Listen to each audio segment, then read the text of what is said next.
پر خیرات نکالنے کے لیے روزہ رکھتے ہیں. کائے کے لیے روزہ رکھتے ہیں جی؟ خیرات نکالنے کے لیے, چیریٹی دینے کے لیے روزہ رکھتے ہیں. وہ اپنے کانشیس کو اس طرح کلیئر کرتے ہیں کہ اوکے ہم 2-3 دن بھوکا رہتے ہیں, روزے رکھتے ہیں, اور جتنے پیسے جمع ہوں گے ہم چیریٹی کو دے دیں گے. مینٹلی تو سیٹسفیکشن. گاڈ نے تو نہیں کہا کہ آپ خیرات نکالنے کے لیے روزہ رکھو یا اپنے آپ کو بھوکا رکھ کے منی جو ہے وہ غریبوں کو بانٹو یا دو. کیا خدا نے ایسا کہا ہے؟ اگر کہا ہے تو مجھے بتائیں کہاں پر لکھا ہے. خدا نے ایسی بات نہیں کی.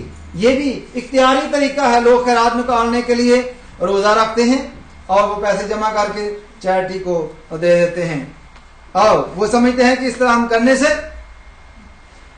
اپنے آپ کو بھوکا رکھتے ہیں. تو جو لوگ بھوکے ہیں دنیا میں ان کا ہم ایکسپیرینس حاصل کرتے ہیں. اسی میرے نزدیک تو یہ ایک طرح کی فولشنس ہے کہ ایک آدمی جو ہے that person is dying and sinking in the water and you just jump in the water just to have experience how the person is dying. Why should we? خدا نے آپ کو برکت دی ہے, آپ ویسے اس کی ہیلپ کریں. You don't need to experience by hunger. یا بندہ کو مر رہا تھا, آپ جی ٹھیک ہے جی ایک بندے کو پھانسی لگ رہی ہے, میں بھی تھوڑا سا گلے میں ڈال کے دیکھو. ایکسپیرینس تو کرنا چاہیے کہ مرنا کیسا لگتا ہے. That's completely foolishness. روزے اس طرح کے خدا نے نہیں مقرر کیے کہ آپ ایکسپیرینس کرتے پھریں. خدا نے ایک ہی روزہ مقرر کیا تھا, اس کے بعد پھر خدا نے عید بھی دی ہے, اس کو مقدس بھی ٹھہرایا ہے, اور اس میں کہا کہ اس میں کوئی کام بھی نہ کیا جائے.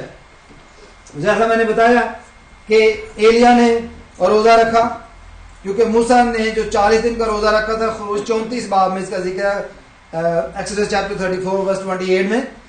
یسوع مسیح نے بھی 40 روزے رکھے, متی 4 باب میں ان کا ذکر آتا ہے.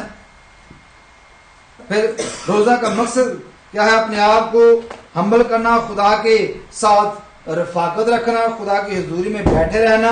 اور یہ ان کا مقصد یہ تھا, یہ جو اختیار کیے گئے تھے 40 روزے, ان کا مقصد یہ تھا کہ خدا کے ساتھ ٹائم سپینڈ کرنا, خدا کے ساتھ جڑے رہنا, دنیا سے کٹ جانا 40 دن کے لیے, خدا کے ساتھ ہی جو مقصد خدا نے ان کو دیا ہے اس پر ڈسکس کرنا, اور اپنی جسمانی خواہش سے بھر کر خدا کو ترجیح دینا, نہ کہ وہ کھانے پینے کے چکر میں پڑے رہیں, یا بچوں کے چکر میں پڑے رہیں, میاں بیوی کے چکر میں پڑے رہیں, بہن بھائیوں کے چکر میں پڑے. نو, ایک الگ جگہ پر وہ جا کر 40 دن روزہ رکھتے تاکہ وہ اپنی جسمانی خواہش سے بڑھ کر خدا کو ترجیح دیتے تھے.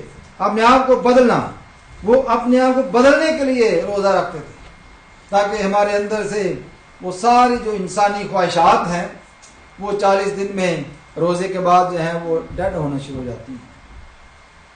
وہ اپنے آپ سے یہ ہوتا ہے, وہ اپنے آپ کو بدلنے کے لیے, خدا کو اپنی زندگی میں اول درجہ دینے کے لیے, پہلا درجہ دینے کے لیے روزہ رکھتے تھے. پھر وہ اپنے خدا سے رابطہ اور رفاقت کو قائم رکھنے کے لیے روزہ جو ہے وہ رکھا جاتا تھا.